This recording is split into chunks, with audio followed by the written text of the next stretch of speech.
Welcome to Sports from the Couch. I gotta say, it's the stupidest thing in sports. With your host, Mike Mercado. Players cannot stand him. Coaches cannot stand him. Most importantly, the fans can't stand him. Brought to you by Mercado Airwaves. I'm gonna say it once, and hopefully I'm wrong, but it's a disaster waiting to happen. That is so bad, that is absolutely brutal.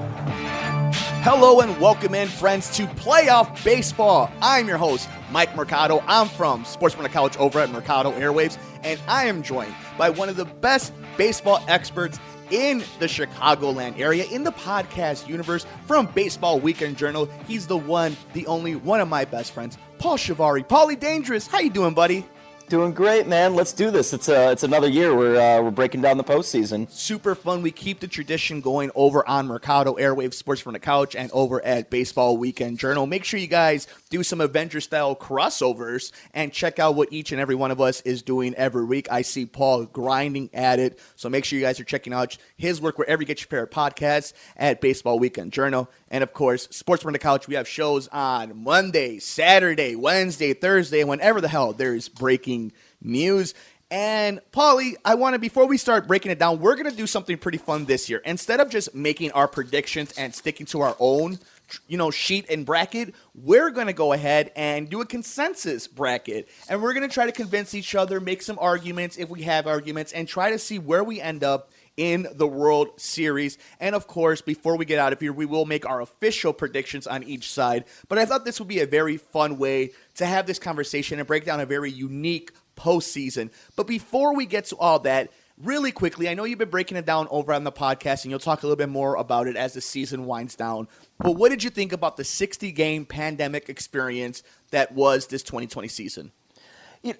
Short answer, I liked it. Honestly, 162 games is a grind, and it's not like I want to see a 60-game season be permanent. But considering how contentious the negotiations got in the off-season and the fact that the owners basically, just kicked the can down the road until they finally got their way of a 60-game season, I thought it worked out. And I think you and I at the beginning of it weren't sure when the first COVID outbreaks happened with the Marlins and the Cardinals, would we see everyone play a full 60? I thought it was going to look a little bit rougher than it finished out, but really every team played every single game except for the two that the Cardinals were supposed to play against the Tigers today, and they didn't have to. Regardless of what anyone wants to say, it doesn't matter that they didn't play it. It doesn't affect any home field advantage. It doesn't affect anyone playing in the playoffs or not. It matters with seeding, and if it makes you feel any better that the Cardinals got a free pass into fifth place, they play a team with a better record than who's in second and third place. Yeah, and we have a lot of fun matchups, Paulie, that we'll get into in 1 second. And, in our hometown, we've had a lot of great storylines from no-hitters to playoff clinchers and something a little bit more COVID-related. The Chicago Cubs went the entire season without a COVID player, so shout out to the Chicago Cubs for a really good job. Shout out to the White Sox for whenever they had to clear a hurdle like this, they did it in a fast, responsible manner. I am very proud of the two organizations in the city of Chicago during these hard times for businesses and families and these multi-billion-dollar corporations to do what they're doing. Shout out to our two local teams for getting it done and doing it in a nice, safe way. But Paulie, all that being said, let's go ahead and, of course, our tradition. Oh, yeah. I would have saved mine for opening it, but I definitely have it here. Yes, it is time to crack the beers, everybody. We dive deep into Major League Baseball's playoffs, and we have to do the caveat. We have extra teams this year, right, Paulie? Yeah, hey, before we move on, though, what's the official beer of the Mercado podcast today for you? Today, shout out to Wisconsin, except for when the Brewers are playing. We are drinking some Spotted Cow and Spotted Cow. So I've got what do you got? Half Acre Brew Bodum from Chicago. Very nice. So we're keeping it local somewhat here in the Midwest, and which is ironic because I'm the one that lives close to Wisconsin and you're the one that lives close to Chicago. That's our friendship right there. So let's go ahead, Paulie, and let's get into this. We'll go ahead and like we mentioned, this is extra teams in the playoffs, and we have everybody in the wild card series, a 3-game series. How do you feel about all that and the expansion of more teams?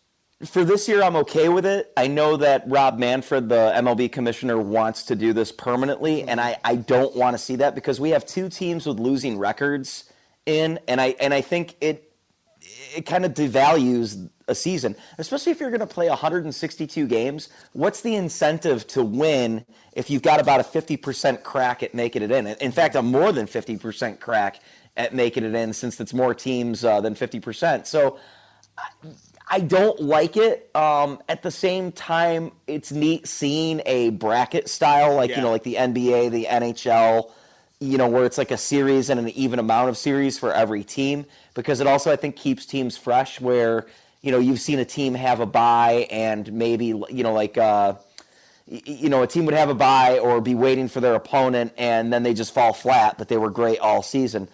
I think it's going to reward, if we end up doing this permanently, it's going to reward a team that gets hot late versus a team that was hot for the majority of the season and just happened to hit a cold streak that 3 games or 5 games that they're going to play. So, short answer, I don't like it. But I would be okay with somewhat of an expansion, but I think they need to expand the league to 32 teams in order to get that right. Yeah, no, I think, I'm a big fan of it. I think the more teams, it just makes it more interesting. You get more people at bite at the apple. There's much more complex issues with it, not just when it comes to actually working it out, but also fundamentally, and I totally understand where you guys are coming from it, but the game will figure itself out. On the field or out of the field, it will figure itself out, and I think that's the one thing we trust. What do we say in basketball? Ball don't lie. Same thing in baseball. We'll get the teams that deserve to get there, who are hot at the right time, and I think it always kind of works itself out. So with that in mind, that's the phrase that we always say: baseball is going to baseball. Baseball is going to baseball. And with that, let's go ahead and see if we can predict where baseball will baseball. Paulie Dangerous, as we look into the American League side, and we'll start off with the 1-8, the Tampa Bay Rays and the Buffalo/Toronto Blue Jays. First of all, I love the Buffalo Blue Jays. I wish Buffalo would get some cool team because I just love the idea of like a weird little city having a baseball team. But what do you think about the series? Well, this is the only series out of the 8 where the teams actually played each other this season with the format that they had. And it wasn't as clear-cut as you think it was. I mean, in the 10 games they played, Tampa Bay won 6, so they have the edge. But 7 of those games were in Tampa Bay, so that does matter with the quote-unquote home field advantage of all the games being played in Tampa and Tampa being the home team for all of those games. I think with that being the case, Tampa only went 4-3 at home. However, they had a dominant 40-20 record, and despite all of the pitching injuries that they had this year, they still are able to churn out great pitchers. So props to the scouting department for the Tampa Bay Rays to constantly have an influx of great pitching coming in. I think that's going to be the key to the series, though, is how well Tampa pitches this series. Toronto, we know, can be a high-powered offense, but it seemed that Vladimir Guerrero, Kevin Biggio, Bo Bichette, they didn't really have the breakout year like they had last year. Now, granted, any team could get hot at any time, but I think Toronto was an 8th seed for a reason. Of course, they're in a very tough East Division that they placed 3rd in, behind Tampa Bay and New York. They definitely deserve to be there, of course. But I think at the same time, Tampa Bay is just a really powerful team. It's really going to come down to, though, that Tampa pitching versus the Toronto offense. And if the Blue Jays are able to get runs off these very tough pitchers, and Tyler Glasnow, Blake Snell, Ryan Yarbrough, he's going to be pitching for them.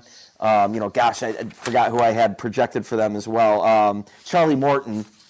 I think if they're able to get runs off of these guys, then Toronto wins this series. But I really like the way that Tampa looks in this series. But I don't know. I mean, what do you think? I mean, do you want to break it down game by game, or do you think Tampa just takes this one in 2 or 3 games? Well, I mean, we could, if you think it's a more interesting series, we could talk a little bit about how you think it's going to play out. I think in this series, Tampa Bay has kind of been on the verge over the last few years. There's been a little bit of momentum moving forward for this team, and you're talking about pitching staffs. I like where Tampa Bay is coming from, but I want to know your thoughts on Buffalo/Toronto's young core of these legacy players for the first time playing in a series in the playoffs, getting that exposure. But we talk about home field advantage not meaning much because there's no fans in the stands, obviously. But playing 3 games in Tampa Bay inside that awful dome, how do you think it plays out? Do you think a team like that can kind of go away on a business trip and kind of put away the noise, get hot at the right time, and just really put some damage on these pitchers? Well, I think kind of the way you were kind of going with that is, I mean, yes, there is still a home field advantage in the fact that the Rays know that stadium better than the Blue Jays do. Yeah. But this is that one series where it's not like the Blue Jays don't know the stadium. They go there various times a year versus other teams that have only gone to those stadiums about 3 times a year if they even did. In this case, this year, this is the only one where the Blue Jays or the visiting team had been at this stadium before. So I think that, and especially playing in an indoor stadium like Tropicana Field, that might play a difference. But at the same time, I mean, when you really look at the pitching matchups, it's interesting that Shoemaker's going to go first for the Blue Jays instead of Hyunjin Ryu. But he's going up against Blake Snell, who's arguably one of the better pitchers in the league. He was a Cy Young Award winner a couple of years ago. I think the way I look at it is Rays take game 1. Game 2, you have Ryu versus Glasnow. Maybe the Rays close it out. Maybe the Blue Jays force a game 3. Now it comes down to Taijuan Walker, who's a younger player. Maybe this puts him in a rough spot, versus Charlie Morton, a more experienced guy who kind of struggled a little bit this year, but still put up some pretty decent numbers in the 9 starts that he had. If it comes down to a game 3, if you go with the veteran leadership and the fact that bullpen and the overall pitching for Tampa is stronger than Toronto, then I got to give the edge to Tampa Bay. But at the same time, maybe Taijuan Walker has a way better start than Charlie Morton does, and somehow maybe the Blue Jays find their way into the next round. This best of 3 is really going to mess things up. I like Tampa, but at the same time, I could see the Blue Jays upsetting and getting into the next round. I could see almost every team being able to upset any team except for maybe 1 or 2 series. But this is one of those cases. I just think the bullpen, the pitching staff is too much. In this scenario, you're only having to win 2 out of 3. Your bullpen could close out one of the games when it comes to game 3 if you get that far. I'm going to go with Tampa Bay. I'm going to go with Tampa Bay too, but let's keep in mind Charlie Morton's the game 3 pitcher for the Rays, at least named right now as the probable pitchers. And his worst outing of the season was his first start, and that was on July 24th. He gave up 6 earned runs to the Blue Jays. Now, he leveled off since then and never gave up more than 3 runs in any single outing. But at the same time, he never had a quality start this year. I know that shouldn't factor too much because there's a great bullpen, like one of the best bullpens and a short in leash. The league for Tampa Bay. But at the same time, I think that's something to keep in mind, that Martin is going to have to shake off that reputation of what he did at the beginning of the season. But I'll go with you. Let's say Tampa Bay does it in 2 or 3? I'll go with Tampa Bay in 2. Tampa Bay in 2, I think sounds good too. All right, so we'll go Tampa Bay in 2. Let's go to a really fun matchup, Paulie. Cleveland and the Yankees. Ooh, that's the toughest one, I think, out of all of these. And I think this is the interesting one. I have the Yankees moving on. I think it's such an explosive lineup. They've had their ups and downs in the entire season. We know how crazy it's been for that rotation, and this can be kind of like the preview for the rest of the bracket. This is their toughest series. This is their toughest out. If the Yankees get through Cleveland, they will get to the World Series, in my opinion. And I don't want to spoil the rest of where I think the Yankees would go, but I think this is their toughest matchup. Cleveland has – I still don't understand the Clevenger move after all that, like if you were going to make the playoffs and how they went in that direction. But they still have a lot of talent. They still have pitching depth. I think New York wins it, but what do you think – watching Cleveland so much more closely as covering the White Sox like you do, how do you feel about this series? Well, I mean, Jose Ramirez is the hottest hitter right now in the American League. He just won Player of the Month for September. And you saw what he did last week. I think he had like a walk-off home run against the White Sox last week. It really does come down to the pitching matchups. I mean, that's always how I look at it. The lens that I look at it through is through a pitcher's lens. Game 1 is going to be the best pitching matchup I think we get throughout this wild card round, and that's Garrett Cole versus Shane Bieber. I think whoever wins that game has a good chance of winning the whole series. I mean, obviously, because then all they have to do is win one more. But if the Indians win it, that's more or less, I mean, I don't want to call it an upset because Shane Bieber is the best pitcher in the American League, a candidate to win, I think a landslide candidate favorite to win the Cy Young this year in a shortened season. But at the same time, let's not forget that Garrett Cole, despite his struggles this year, is arguably one of the better pitchers in the league this year and the American League, and has had some good outings with the Yankees this year. So, I mean, that's going to be big. I think if the Yankees take Game 1, then definitely they're going to take the series. But I think if the Indians take Game 1, well, then you got to look at what it's going to look like going forward. And then you have Masahiro Tanaka versus Carlos Carrasco. Well, Tanaka had a decent season. He's had a good postseason track record. Let's give that one to the Yankees. But let's say it comes down to a Game 3. All we know right now is that Zach Plesac's going to go for the Indians. That's a lot of pressure to put on that kid. But at the same time, who are the Yankees going to be putting up? And can Plesac even handle that Yankees offense? So if it does come down to a Game 3, I guess, yeah, I'll say Yankees in 3, even if Bieber wins. But if Cole is able to pull off the victory on Tuesday night, then I'll say Yankees in 2. But I agree with you. I think the Yankees take it. But gosh, this is one of the harder series, I think, to really pick a winner. And it's going to be a very fun one. And don't forget, you have Tito, who's the manager of Cleveland, so he obviously knows the Yankees. But is Tito going to be there? Because he hasn't been there for a while with his gastrointestinal problems. But at the same time, Sandy Alomar Jr. is being groomed right now to be the next best manager. And you've been on that for league. a while. Yeah, you've been on that for a while too. So shout out to you for kind of feeling that pulse coming from that side of the division and the American League side. When the Cleveland Indians were in the World Series, the thing that really got them there was being able to get to the 7th inning and shut a team down with their bullpen. All this time later, where do you think they are as a matchup with this Yankees team when it comes to the battle of the bullpens? You and I have been harping on this since the beginning of the season. We're going to harp on it throughout this entire bracket. Whose bullpen is better? It's easily the Yankees. But at the same time, I mean, you look at bullpen ERA, Cleveland has the edge 349 to 454. This is, of course, going into Sunday's game. So, I mean, I didn't factor in that when I looked at it. But not that should make a difference with the Indians pulling off, a loss to Pittsburgh and New York beating, gosh, who did they beat? Doesn't matter. Either way. So, I mean, I guess it's, looking at it, though, actually slight edge does go to Cleveland in that bullpen. But at the same time, who would you rather have closing a game, Aroldis Chapman or Brad Hand? Right. And I think I would lean Chapman. You don't have Dellin Betances, anymore. You still have some pretty decent guys in that Yankee bullpen. But at the same time, you have a way more high-powered offense, and the Indians' bullpen doesn't look anything like it did back in 2016. You don't have Andrew Miller and Brad Hand and, the guys that you had. Or actually, it wasn't even Hand. I'm trying to think who the closer was. It was, don't make me think about it, but he was really good that season. But yeah, I think the edge maybe goes to the Yankees in that regard of better bullpen. But at the same time, I really think if Bieber can't win Game 1, then this is going to be the Yankees series to take. Yeah, so we're both going Yankees in 3. Yeah, Yankees in 3 or Yankees in 2, but let's say Yankees in 3. Yeah, it's going to be a really fun season. So we got a Tampa Bay versus Yankees matchup we'll get to in just a little bit. Why don't we move to the 3 and 6? We have the Twins versus the Astros, a matchup where one of the most hated teams in baseball is still in the playoffs. And the Twins, a underrated team, while yet having one of the best offenses last year, a good team this year. Paulie, where you're at, again, watching this team so much in the Twins, knowing the track record of the Astros, how should we feel about this series in the wild card round?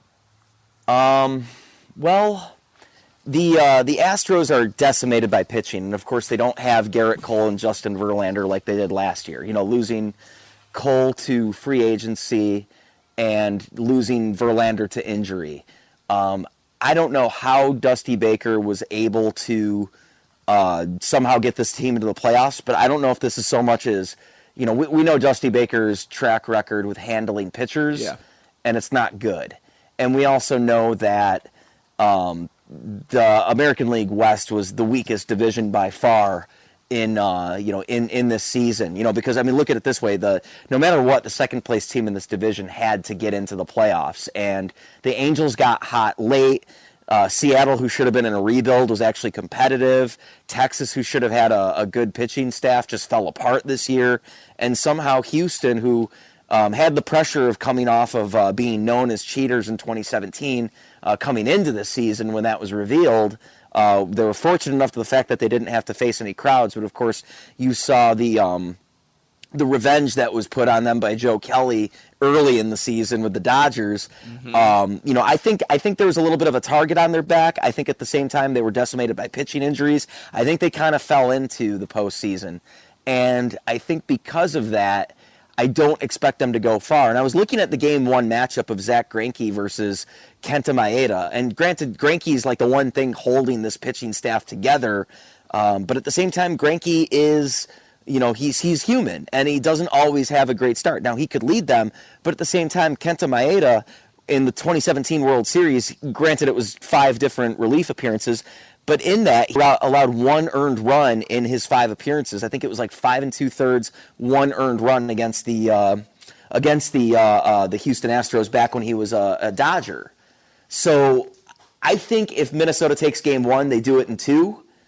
I think if Minnesota loses Game 1, they could still do it in 3.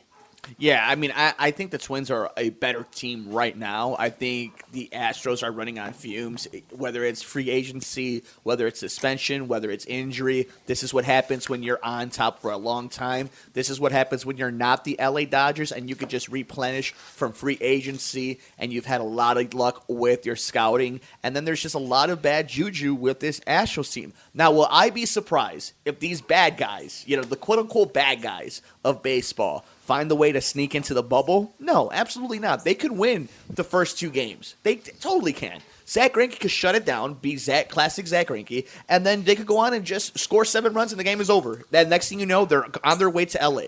So, I'm not going to be surprised if this Astros team finds a way to beat Minnesota. But strictly off of good faith, looking at chalk and knowing where everything is kind of playing itself out, I think the Twins are the better team. So I'm going to go with the better team with the more talent, even though baseball with baseball. This one scares me a little bit. Yeah, there's definitely some talent on that Astros team, but they've been really shaky this year. Yeah. And I mean, I'm glad I don't have to argue this with you, because going down the stretch, the Astros were a really cold team, one of the worst teams coming down the stretch, at least out of the playoff teams. They did not look good coming into the playoffs, and it wasn't just because of the whole season. Even recently, they looked bad, and they got lucky by the fact that some of the teams that were itching for the last wild card spot, or at least itching, gunning for that number 2. Basically, the Angels and Mariners really had a legitimate shot at getting that number 2 in that division, and someone from that division had to get in as the number 2. And it was the fact that I think the Astros got off to at least a decent enough start, or stayed playing 500 ball. The Mariners kind of fell apart at the end. The Angels fell apart at the beginning. So that's the only reason they're in. And it would be a shock to me if they somehow figure it out. Now, granted, Minnesota should be a better team than what they were this year. Yeah. They really were the favorite to win a tough American League Central, and they kind of fell into it on the last day, somehow losing their last game and still winning the division. But it was close. I mean, think about it. The Twins, White Sox, and Indians were all separated by 1 game. So, I mean, are the Twins that strong of a home team? I don't know. But at the same time, Houston is a very weak visiting team, so I definitely would say Twins in 3. Yeah, I'm going to go Twins in 3, but I think we both are in agreement that the Astros could be sneaky and get themselves in. And just because you played in a tough AL Central, a tough NL Central, it doesn't matter. When you're in the playoffs, everybo's 0-0, and all you got to do is win 2 out of 3. So it really hinges on Zach Greinke. If he can't win that game, then it's over. But if he can, then that at least gives them an advantage. So we'll both go with the Twins on that one. Now, Paulie, this one you got to convince me otherwise, and you got to convince me hard, because even though the standings will tell you one thing, even though the bracket will tell you one thing with these numbers, you need to tell me why I shouldn't have the White Sox advancing over the Oakland Athletics, the 2-7 matchup, the Chicago White Sox going to Oakland for this 3-game series. You tell me why I shouldn't pick the White Sox. I was about to tell you to tell me that I'm wearing my biased White Sox fan glasses, because I think the same thing, and here's why. Mm-hmm. One, it's weird that Jesus Luzardo is starting Game 1 for the A's. I would have thought they would go with their strongest pitcher in Sean Manaea. At the same time, Luzardo's not a slouch. He's a great pitcher. The White Sox have never seen him before. But at the same time, here's a weird stat. White Sox against left-handed starters this season, 14-0. Wow. So going up against Luzardo and Manaea should go in their advantage. Now, we were worried about the Sox offense when they were playing the Cleveland Indians. I mean, they put up runs, but they just couldn't get over the hump. They got shut out by the Cubs on Friday. But they put up big numbers on Saturday and Sunday. Now, you can't read too much into that, because both teams had already advanced into the playoffs, so what really were they playing for by then? But at the same time, you saw Luis Robert was able to start hitting the ball again, especially hitting opposite field with two strikes on him. You're seeing the bats wake up a little bit. You got guys like Jose Abreu and Tim Anderson at that top of that lineup. So, yeah, I like the White Sox in this one, but it's tough. I mean, I think it's going to go all three. Well, no, I shouldn't say that. If it goes all three, Oakland wins, because who's going to start Game 3 for the White Sox? That's the hardest thing. Sure, but I agree. If Lucas Giolito can win Game 1, and if Dallas Keuchel can win Game 2, it's lights out. I think the White Sox offense wakes up. I think going to the West Coast is going to help them out. I think going to just a different scenario for the first time all season long is going to be good for this team. I think this is the type of team that feeds off energy, that feeds off of each other, and them being by themselves, them against the world, everybody thinking that they're slumping. Hopefully you get back Jose Abreu. Hopefully Eloy is healthy. There's a lot of different things. If Luis Robert can kind of bounce back, and if Renteria stays out of his own way, they should win this series in the first 2 games. And we'll keep in mind the X factor for the White Sox is the guy they drafted this year, Garrett Crochet. The guy can hit 100 miles an hour on the radar gun. Has looked great in the last week that he's come up. I think he has yet to give up an earned run. I know these are some very patient hitters that are going to make the White Sox attack the zone, the White Sox pitchers anyhow. I mean, it's a great Oakland A's team. I don't want to discount them. But, they lost, their third baseman, one of the Mats. I always confuse Olsen and Chapman. I think it's Chapman, and they got Jake Lamb in there for him. Marcus Semien took a step backwards from his MVP caliber season last year. It's really going to be an interesting series. But I say if it goes 3 games, it's the A's. If it goes 2 games, it's the White Sox. But you and I seem to be in the agreement that the White Sox are the better team here. And I saw the way MLB.com was breaking it down position by position. Everything points White Sox. Mm-hmm. The White Sox are one of the best teams in baseball. And it's a stacked division, and we'll talk a little bit more about it as we get deeper into these playoffs. But the White Sox are a really fun, scary team for all the right reasons. They can have a pitcher that can throw a no-hitter, and they have a lineup that could put up 10 runs on you. And that's something you can't discredit. It's the idea of Kansas City could go on a cold streak for 2 weeks, and then the Chiefs could go up and put 45 points because they just have that offensive firepower. So I'm never going to count them out in a series. But with that, Paulie, let's go ahead and move to the NL wildcard, and we'll go to probably the easiest matchup. One of the matchups where I don't think there's much you could tell me it could go the other way. The number 1 LA Dodgers, the number 8 Milwaukee Brewers, out of 4 teams to make it out of the NL Central. Shout out to the NL Central. What do you think, Paulie? Tell me how this goes 3 games. How in the world the Dodgers don't win this series? They've got to win it. I mean, they got Walker Buehler going in the first game. Milwaukee looked ugly, basically limping in. They should have taken advantage of the fact that the Cardinals were just so tired by the end of the season. They lost Corbin Burns, one of their better pitchers, on the injured list. I definitely think Game 1 goes to the LA Dodgers, and I think Kershaw's going to shake off that reputation that he chokes in the postseason, especially if he's starting Game 2. I think last year giving up that home run to Howie Kendrick was mainly because he came in relief and not because he was starting that game. So I think based on that, Dodgers win this in 2. I don't see the Brewers at all upsetting. And even if it does go to a Game 3, that Dodgers starting pitching staff is so deep. I mean, you throw up Dustin May, Tony Gonsolin, it doesn't matter. The Dodgers are going to have a way better pitching performance from their starters than however Craig Counsell is going to bullpen his way through this thing. I totally agree. I love everything about LA, that they know they're a major market team. They know the pressure's on them. They need to win this. Everybody's on the hot seat. So I think the Dodgers know this one way or another. This is one of their final rides, and you're going to see that investment with Mookie Betts. I just think they again, it's the White Sox argument. They have the better lineup, they have a dangerous rotation, and they have a bullpen that could shut you down when they're right. So I'm going to go with the Dodgers, too. I think this only goes the first 2 games as well. Maybe the most intriguing series, right along with the Yankees and Cleveland, is the Padres and the Cardinals, the 4-5 matchup. How do you think this shakes out? I really want to say it goes easily to the Cardinals. Really? Or not the Cardinals, I mean the Padres. Okay. But let's keep in mind that they trade for Mike Clevinger, and then Mike Clevinger gets injured last week in the middle of the week with forearm tightness.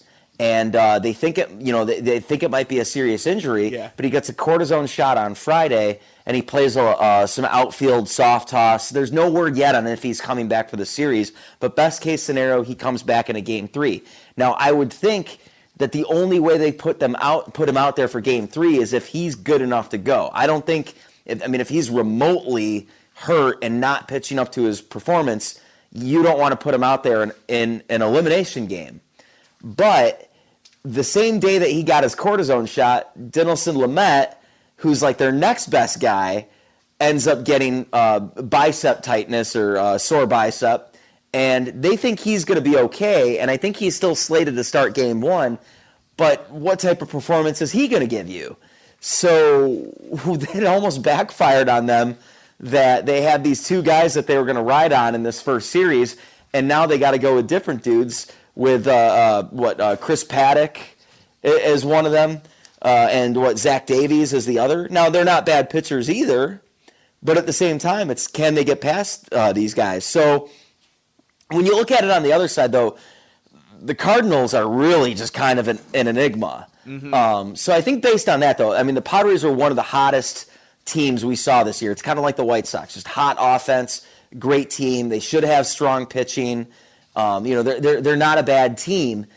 Cardinals, though, somehow in that 23 games that they played over 18 days, somehow managed to get the second best record in the NL Central. And even if you want to argue that, they should have played the Tigers and the Reds could have ended up with the second best record, the Cardinals still were good enough to make the playoffs, hands down. It doesn't matter. This division had 4 teams from its division make it in. Talking about that. That's crazy. That's really crazy.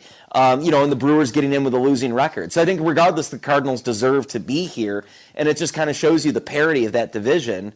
Even with the Cubs kind of, dominating it in the sense that it was never really up for grabs once the Cubs took that early lead.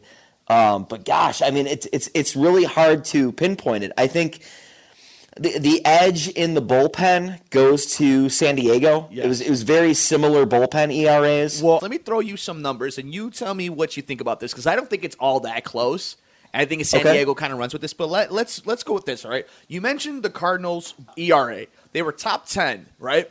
But in the last 30 days, they've actually taken it back down. They're actually part of the bottom half of the National League when it comes to team ERA the last 30 days, even though they've been one of the better teams throughout the entire season. But then you have the Padres, whose offense ranks third in MLB in runs per game, while the Cardinals are in the bottom 6.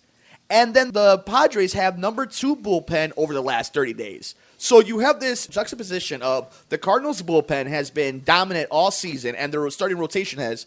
But then now at the end of the season, it's kind of tapered off. San Diego has kind of become one of these hot teams. At what point do we know which is the real version? Because that's what it's going to come down to in this series. It's going to be a mistake. One of these teams, like you have the fundamentals down with St. Louis. They're this team that's kind of the little engine that could. And then you have the up-and-coming hot shots that are the Padres. It's going to be one of these moments. Knowing this, that the bullpens have kind of switched in the way that they were in momentum. And knowing how these offenses work, when you hear those numbers, how does it make you feel? What are you thinking?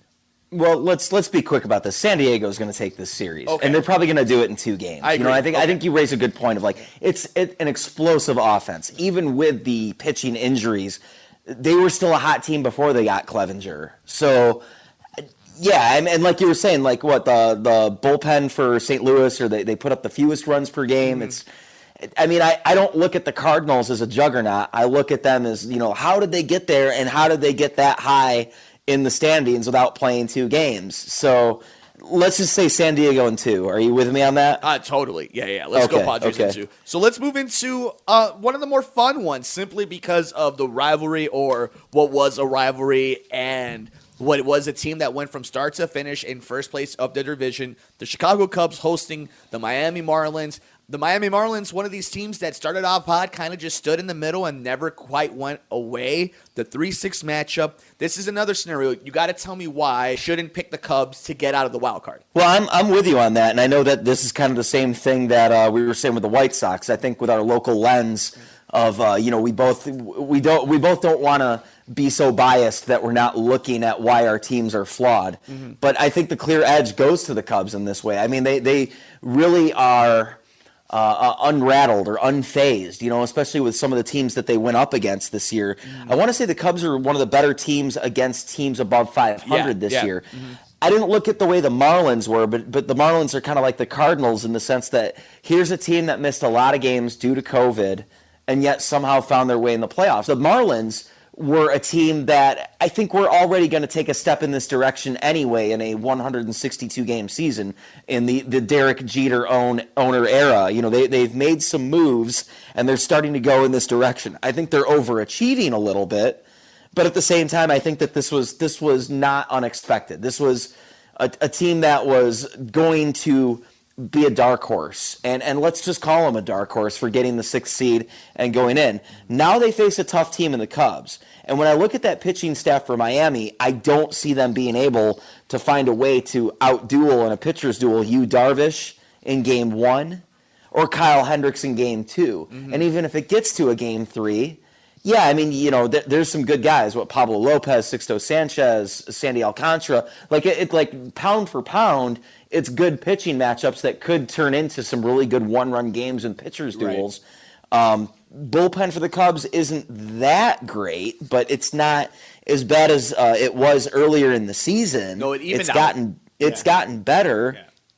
Yeah. But Miami, better WAR from some of their top pitchers, but worse bullpen ERA. So really, I mean, it's going to be tough. I wouldn't be surprised to see the Marlins come up with the upset because, when I look at a team like the Cubs, they're an incredibly talented team, but at the same time, they don't really scare me. But we saw Chris Bryant hit a grand slam on, what was that, Sunday he hits the grand slam, right? Or was it Saturday he hits a grand slam? Yeah, and then he hits another home run on Sunday. So Chris Bryant appears to be back. I mean, I got to lean Cubs on this one. I just can't see Miami taking this in this series. Yeah. I mean, and I don't even think it goes 3 games. I do think the Cubs do take it 2-0.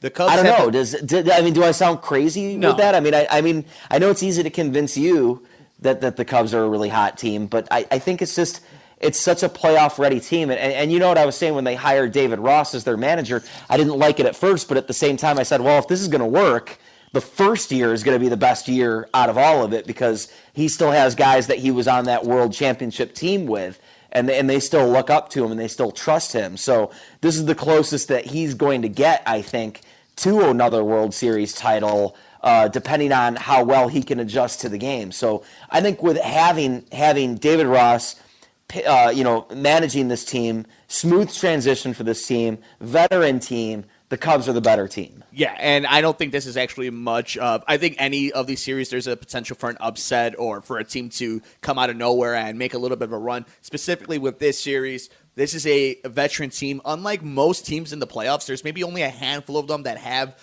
the same experience this Cubs team has. Also, it's a veteran team when it comes to age. So this is a team that we're 60 games in now. We have guys who have played through some injury who are either healthy or getting into routine or getting into that mindset that we wouldn't have been thought of regular 162-game season. If Craig Kimbrell is okay, if Chris Bryant is hitting, this Cubs team could be as good as however hot their offense is.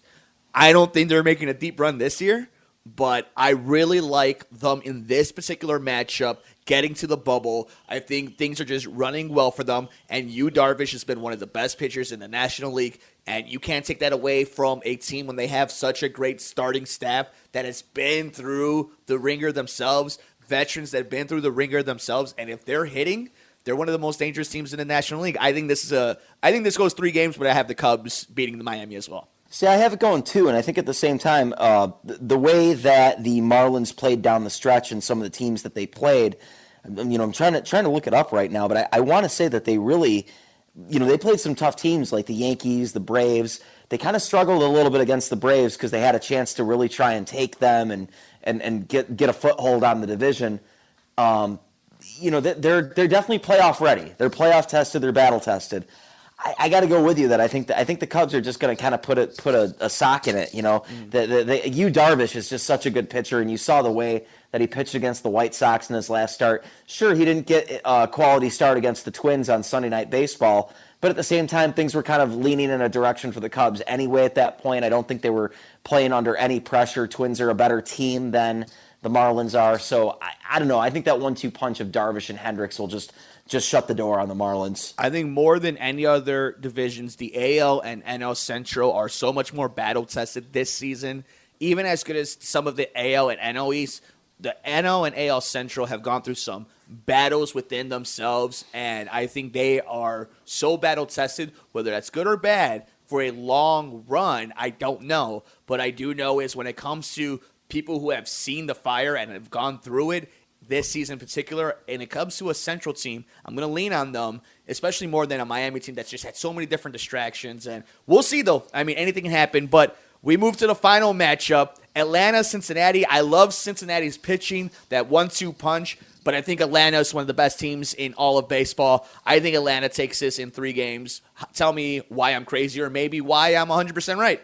I don't know. This is tough. I think down the stretch, the Reds looked like a decent team. Yeah. It's going to be an interesting pitching matchup too. In game 1, you've got to have Trevor Bauer going for the Reds on Wednesday. You're going against Max Fried. I think whoever wins that game could win that series. What scares me about the Braves, and not scares me in terms of like, oh my gosh, look out for them. What scares me in terms of, yeah, they're a great team, but all 3 of their starters, I mean, it's you got Max Fried, Ian Anderson, Kyle Wright. Their average age of those 3 pitchers is 24 and a third years old. That's crazy. They've made a combined 68 starts. That's not a lot of playoff experience. At the same time, Fried was one of the better pitchers that we saw this year. Anderson was very impressive in the short amount of time that he's been around. Wright, decent pitcher in his own right, too. They really need to step up, but I think there's going to be a lot of pressure for them. I think it helps that they're at home, but at the same time, I think Cincinnati, Sonny Gray, Trevor Bauer, Luis Castillo, this is going to be a tough one. I will not be surprised if we have an upset, and I really think the Game 1 winner will make a huge difference in this one. If Atlanta can win Game 1, I think they'll be able to take it, whether it's 2 or 3. I think if it goes to Cincinnati in Game 1, there's a good shot that they can end up taking the series. So tell me where you're going, because it's interesting. I think the Cubs' fortunes and future relies on who they play coming up in this series, because if it leans one way, I think they're going to the NLCS. If it goes the other way, I think they're losing. And I agree with you. So if the Braves win this series, I think the Braves beat the Cubs in the divisional round. Yes. If Cincinnati wins this series, I think the Cubs go to. So, gosh, do you got a coin handy? Yes. All right, here. We'll do a flip right now, okay? All right, so heads would have to be the Braves. Heads, tails Braves, would have to Cincinnati. Heads, Braves, Cincinnati tails. All right, are you ready? All right. Just let it land. All right, so, again, for the fans, what was it heads is? Heads is the Braves, tails is the Reds. Let it land. Here it goes. It is up. It is heads. Goes to the Braves. So there we go. We got the ATL. Sorry, Chicago. We'll talk about that in just a little bit. I am so excited for that series, though, between the Braves and the Reds. All right, Paulie Dangerous, Baseball Weekend Journal, Sports from the Couch. Here, I'm Mike Mercado. Thank you, Paulie, for joining us. We have made it to the ALDS and the NLDS. These will be a little bit rapid fire. If you got something you want to talk about that interests you, Paulie, we'll go ahead and do that. But since we did a little bit of deep dive throughout this entire series, people know how we feel about these teams. Now it's time to really put our feet on the fire. And we start off in the ALDS in San Diego. The Tampa Bay Rays, the New York Yankees. Very interesting matchup. Who wins this and who gets to the ALCS? Oh, gosh, and that's going to be a hard one. I really want to lean the Yankees on this one, just because of just how hot they are. You got Aaron Judge and Giancarlo Stanton back in that lineup. These teams have faced each other before. Gosh, it's tough. I'm trying to look up how they performed against each other this year because, once again, now we have a matchup of teams that have seen each other this year. They're very familiar with each other. In the games that they played each other this year, Tampa Bay went 8-2 against the New York Yankees. But granted, the Yankees were a different team at the beginning of the season than they were at the end of the season. So, I don't know. I mean, the last time they played each other was August 20th, and now they're going to be on neutral turf. So, I don't know, Mike. I want to lean Yankees. I'm going Yankees. How could you go against Tampa Bay and their results against them, though? If you're playing in Petco, correct, in San Diego? I believe so. It's either that or Dodger, but yeah, it's going to be one of those two. So if the brackets are the way they are, that means the Yankees and Tampa Bay will be in San Diego. That ballpark screams for that lineup. That lineup will eat the lunch of any pitcher that makes a mistake. But except for I want to say that left field line seems a little short, but that's a pitcher's ballpark. So is every stadium, some people say, and then we see it become a vortex. Yeah, but Yankee Stadium has that really short left field porch. I guess, if it plays similar to Petco, I'd have to compare the dimensions, but this is one that I'm really torn on. I'll go Yankees. Yankees in what, 5? Yeah, Yankees go. Yeah, this is a 5-game series. Let's go there. Yeah, maybe Okay. This is what finally puts the Rays out of their misery. Is it goes 5, Yankees end up taking it. In my my instant reaction bracket on my most recent podcast, I said Yankees over. We're basically doing what I said on my podcast, and this is just me instantly reacting. I waited until the time that all these finalized, all the games finalized and the matchups were set. I like Yankees over Rays, but at the same time, when I see that the Rays won 8 out of those 10 matchups, and I know that was a different Yankees team 6 weeks ago, but gosh, we're talking about one of the deepest pitching staffs going up against the Yankees. So, it's hard. Pitching wins, but at the same time, the Yankees aren't slouches either. I'm going with the talent in the lineup. I'm going with the experience in the playoffs. I'm going with the Yankees in a neutral field. I think it sounds right, it feels right, and it just seems like that's kind of the way we're leaning. But it'll be a very, very fun series seeing 2 division rivals. And speaking of division rivals, to get to the ALCS, the Minnesota Twins, the Chicago White Sox in Dodger Stadium. Who do you have in this 5-game series? This goes back to my thing. I'm a White Sox fan. So am I looking through the White Sox fan glasses, or am I looking this objectively? And I really try to look at things objectively. But at the same time, the White Sox needed to win games against the Twins down the stretch in order to win. The White Sox were the first team to clinch a playoff spot in the American League. Now, granted, it ended up being 3rd place in the American League Central when it was all said and done and they got cold. But at the same time, it's not like they fell into the playoffs. They just kind of coasted once they clinched the playoffs. Yeah.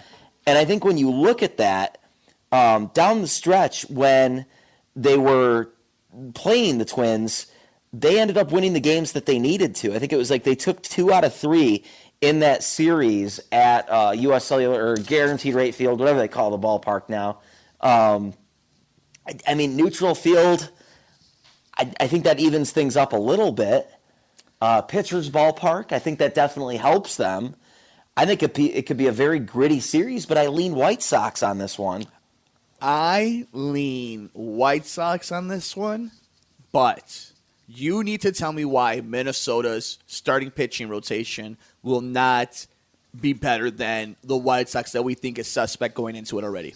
And I think that's just based on the fact that the White Sox have seen them already. You could easily say the same thing about Minnesota, and they split their season series 5 games and 5 games. But I think when it really mattered most down the stretch, the White Sox got wins off of them. And this is really hard because you can go back to the beginning of the season, and Minnesota looked like a way better team, but they were putting up more runs right at the start.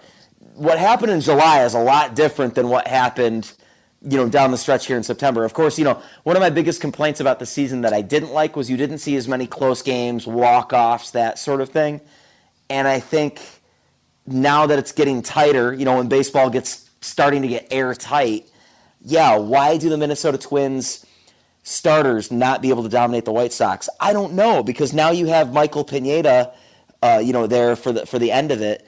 But I'm just looking at those last games that they played each other on the 15th, 16th, and 17th last week. Sox took 2 out of the 3.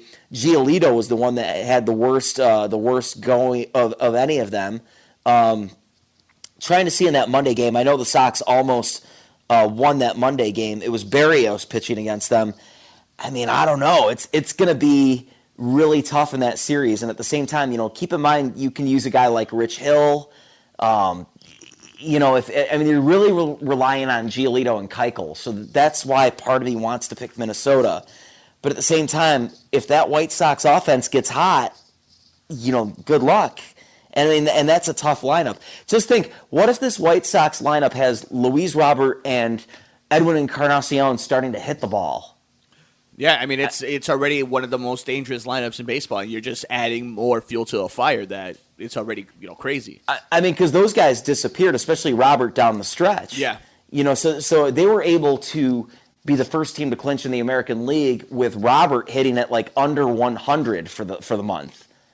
And then you have Edwin Encarnacion that hit under the Mendoza line, but still got, I think, like 10 home runs. So if those guys turn it up, good luck. So go ahead, let's say it then. If we're gonna do it, let's do it. Are we putting the White Sox in the ALCS? I think we got to, but I mean, it all hinges on, are they going to turn it on? I mean, because we're going to look back in 2 weeks and say, well, we should have seen that the Twins were the better team.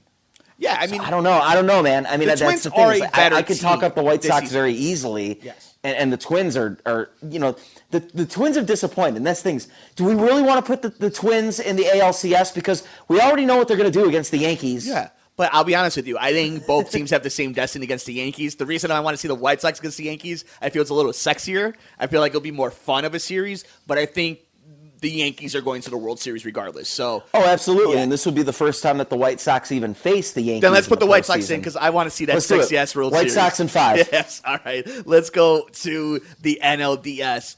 And another divisional matchup, you have the LA Dodgers, the San Diego Padres. You have the LA Dodgers, this dominant team, against the Padres, which is a darling. I have to imagine that you're going Dodgers this way. I really want to pick the Padres. I really want to pick them. It really all depends on if Clevenger and Lamet are healthy. I mean, it really does. I mean, because I think if they do, then pitching-wise, it really matches up really well against each other. I mean, who do you give the edge to in any category other than starting pitching for the Dodgers? But that really all hinges on who is pitching in this series. So, I mean, I don't know. When you look at the bullpens for both of these teams, edge goes overall to the Dodgers in bullpen ERA, but the war of your top 4 closers or top 4 relievers goes slightly to San Diego. And it's, which Kenley Jansen are you getting? Exactly. There's a good chance that the Dodgers will be able to close out games, but once they get to the 9th inning, maybe Jansen blows it. And I think so I don't know. I think playing in Arlington, this Padres team doesn't have to worry about going to Dodger Stadium. I think this Padres team is having fun. There is no pressure on them. And by then, in the NLDS, hopefully Clevenger would be pitching if you're a Padres fan. So I'm going to go with the Padres. I think the Padres upset the Dodgers. See, and I got to go Dodgers on this one. Okay. They faced each other 10 times this year. Dodgers got the edge 6-4. Okay, so it's close, though. I mean, I know that's not huge. Yeah. And then of course I think once they get to the neutral site, they'll switch back to, San Diego would be the home team for 2 games, LA would be the home team for 3 games, assuming it goes all 5. And it looked like the Dodgers, took 2 out of 3 when they played at least in mid-August against each other at Dodger Stadium. When it went to San Diego, it looked like that LA had the edge as well. I'm trying to think of the 3rd series. It must have been, early August in San Diego, went to the Dodgers. So all 3 series that they played each other in, Dodgers were able to win the 2 series, but they split the one at Dodger Stadium. Yeah, so, gosh, I don't know. I guess based on that, what Dodgers took the 2 out of 3 at Petco Park and then split at Dodger Stadium. Now we're playing at Globe Life Field. Is that a pitcher's ballpark? Is that a hitter's ballpark? It depends on the day, right? I don't know. I mean, I don't know. This is a new ballpark, so I haven't really, been able to kind of feel what it's like. So, okay, I'll put it to you this way. If you strongly feel the Dodgers are head and shoulders better than the Padres to win this series, we could go with the Dodgers. But if you don't, we're going to the coin flip. I think Dodgers. I know it's not a good example, but I think there was like a series against the Rockies when the Rockies were still like a decent team. Arenado was healthy. There was like Rockies took a lead. It was like a Friday night about earlier this month. Rockies took a lead late in the game, and it was like out of reach. And then all of a sudden, I think the Dodgers put up like 5 or 6 runs in the bottom of the 8th to win the game. It's that type of team where it's like, man, when they're good to go, the Dodgers are the best team in this whole league. But it's the Dodgers. Yeah. The Dodgers. The Dodgers in the playoffs. Do they choke? I mean, they made 2 of the last 3 World Series. So it's not like they, and last year I think they could have gotten past the Nationals. I think the Nationals just happen to be just the hottest team at the right time. I really like the Dodgers over the Padres, but I get what you're saying. I mean, we can go to the coin flip if you really want to do it. I'm cool. Because I think the Dodgers are. It's okay to go chalk in this scenario because they just have the pitching rotation, and if you get the right bullpen, if you get the right Kenley Johnson, you're gonna get to end the game and you're gonna win it. So I'll go with Dodgers in this one, but I want you to do me a favor. And I want you to bring the same excitement that you brought with the White Sox and Twins. Even though I'm picking Atlanta, tell me I'm not crazy and explain to me how the Cubs will be able to get to the NLCS. Even though we're picking the Braves. It's going to hinge on Yu Darvish. If you can get 2 starts out of Yu Darvish, that's going to be 2 wins right there for you. I think, I really would think the way he's pitching this year, I think he could handle that Atlanta lineup. Ronald Acuna Jr. had a sore wrist. That could be cause for concern. Freddie Freeman was one of the players. I think he was the NL Player of the Month. How long is he going to be able to sustain that? I don't know. I could see a scenario where the Cubs end up taking the Braves. But at the same time, I think when you look at that bullpen, though, if it comes down to a bullpen game, it's Atlanta, hands down. Yeah. And that's one of the strongest bullpens in the league right now. So we're going to Atlanta. Based on that, if we're going deep, I think Atlanta definitely will win ball games. Like if it came down to, their closer, their setup guy versus the Cubs closer, yeah, Atlanta all the way. If we're talking about offenses, though, I think in some ways the Cubs are a little bit more of a stronger offensive team. Now, I don't know. I don't have the runs per game or the overall run totals in front of me. Was the NL East a tougher division than the NL Central? This is an NL Central that has 4 teams, that made it versus just 2. How can the New York Mets, with the lineup they have, not put up runs for Jacob deGrom? Every year they find a way. How could the Philadelphia Phillies not be able to make the playoffs? I know they had an awful bullpen, arguably the worst in the entire league. And maybe Joe Girardi was the reason why they were even there for the last day of the season. How could you have the defending national champions, the defending world champions in the Washington Nationals? How can you have all those factors and just the Marlins make it in with the Braves? So are the Braves battle tested? But at the same time, they did have to go up against the AL East, Tampa Bay, New York, those type of teams. And the Cubs, I think the Cubs might have had tougher competition. But, let me look this up. Let me see how the Braves actually performed this season against the AL East. Because maybe that would be, what the deciding factor is. Because it goes back to what I was saying. Like, Ian Anderson, Kyle Wright, and Max Fried, those are some young guys.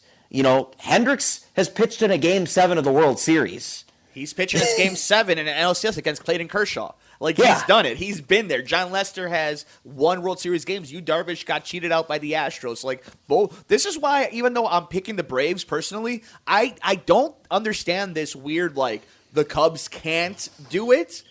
There's nothing stopping them besides themselves and running into a buzzsaw that is the Dodgers. But I don't think the Braves are the same Braves we saw last year. Well, I think last year was kind of a fluke, though, because keep in mind, Mike Fultonevich started that Game 5 where they were already down 10-0 before they even had a bat in their hand.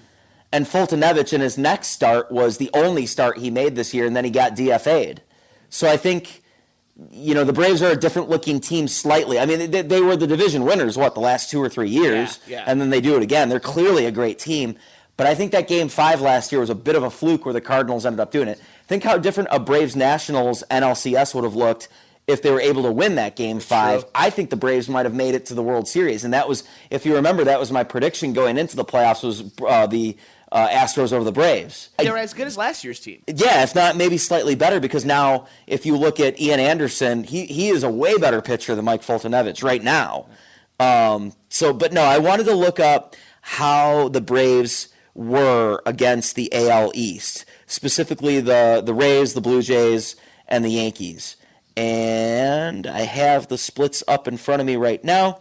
They were 2-2 against the Yankees, 2-2 against the Rays. Yeah, there you go. 2-1 against Toronto. Yeah. So okay, so they're right there. They're going to be competitive. I think there's going to be a competitive series. This goes 0-5. I'll go with the Braves. I'm not going to let my heart choose this one. I think I won't be surprised if the Cubs find a way to win this series. I think the Braves are probably a better team than the Cubs. They're not as susceptible to just losing their entire offense for an entire series like the Cubs are. So I think in Houston, although in Houston, in that ballpark, that Cubs lineup could do a lot of damage, and you talked about it, the starting rotation opposed to that Cubs lineup. I mean, it could be really interesting, but I will go with the Braves. I'll go with the Braves, too. You go in all 5 games? Because if we do, then I think all 4 that we picked went 5 games. Oh, yeah, no, I think it was all 5 games, and I think that most of that is due to no home field. No home field and the fact that these are really competitive matchups. Yeah. I think it'll be different, once we see Yankees, White Sox, and Dodgers, Braves. All right, and we get ready to finish this off here on Sports from the Couch with Baseball Weekend Journal. Paul Chivari with me, Mike Mercado. We are in the ALCS and the NLCS. Who meets in the World Series and why? Between the New York Yankees, the Chicago White Sox in the American League, and in the National League, the LA Dodgers and the Atlanta Braves. What is your World Series in this scenario? I think Yankees beat the White Sox no problem, probably 4 or 5 games. I think the Dodgers beat the Braves. And I think that's just because, you look at a rotation that's going to have, take Kershaw out of it and you still have Walker Buehler, assuming he's healthy. Dustin May, who's arguably one of the best pitchers right now. Julio Urias had some good outings. Tony Gonsolin. They have 5 good starting pitchers that they could throw up there. They have guys that can eat innings. We know how deep they are on the field. So, I don't know. I mean, Atlanta compares very well to them. They played each other in 2018, and LA was able to advance over them. I gotta go with the Dodgers. I'm going to go Dodgers in 7 games over the New York Yankees. I think the White Sox take the Yankees to 6 games. I think the Braves and Dodgers go 5 games. I think the Dodgers are the best team in baseball. I think the Dodgers are going to finally win their championship when they don't have to play in front of an audience, when they don't have the pressure of all the media it is in LA, and the fact that they're going to be on a business trip means a lot. This isn't basketball. This isn't football. Paulie and I get into arguments about it all the time, and he is right about one thing. There is a certain calmness to this sport, and I think that's what the Dodgers have always needed. And I think finally Kershaw gets his ring. I think the Dodgers win, and I think we have ourselves a wonderful playoff, Paulie Dangerously. I'm with you. I think the Dodgers do take it. I'm glad you say that. And a pandemic year World Series champion LA Dodgers would be such an LA Dodgers story because they'll never live that one down. I think no matter who the champion would have been, they would have never lived that down in terms of the the barking amongst fans. Because if the Cubs would have won it, I would have been like, well, it was the pandemic year. And if the White Sox would have won it, you would have been like, well, it was the pandemic year. But regardless, the champion will be the champion. And I think it just sets up well for the Dodgers this year where they don't have the burden of having to do 162 games to prove themselves, only to try and prove themselves in a few short series. Yes, they still have to prove themselves in a few short series. But if they can get past the San Diego Padres, their division rival that knows them, and if they can get past the Atlanta Braves, a tough team, a tough young team that probably arguably will be the next Dodgers of this MLB, they can definitely get past a team like the Yankees, who have been kind of hurt by injuries a little bit this year, have harder personalities, I think, to manage than a team like the Dodgers. When you look at the Yankees, I think you look at a team that they don't necessarily have the chemistry that you see with the Dodgers. I don't know. Do you look at that? Do you look at that Dodgers team? You look at that Dodgers team and they have chemistry.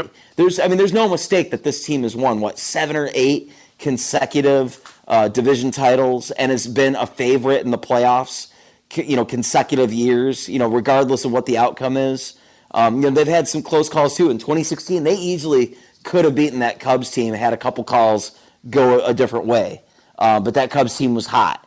They could have won that 2017 World Series.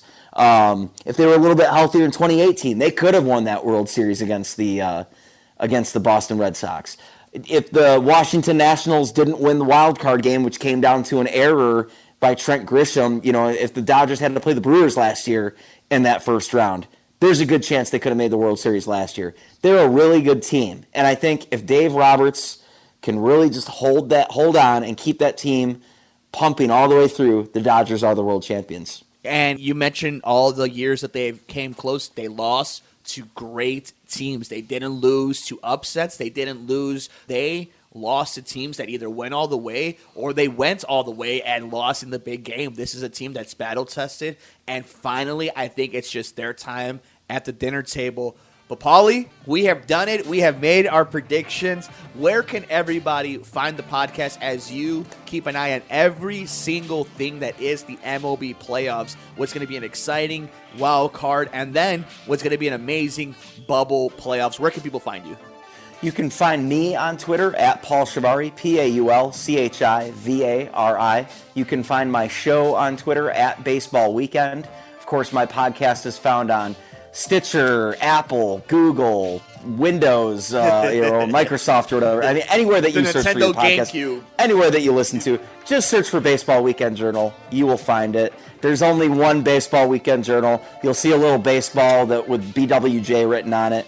I'm right there. And, of course, the actual Baseball Weekend Journal is found at baseballwj.wordpress.com. Paulie, you are the best. You are one of the awesome best friends of Mercado Airwaves, and I want to thank everybody for joining us on this crossover of Sports from the Couch and Baseball Weekend Journal. I'm on Twitter at Mike M Media, Instagram Mike Mercado Media, and you can follow the show Sports from the Couch on Twitter at Couch Sports Talk. We're a podcast network. We have all these amazing things between true crime and sports and pop culture, interviews with athletes and celebrities. Check us out wherever you get your favorite podcast at Mercado Airwaves.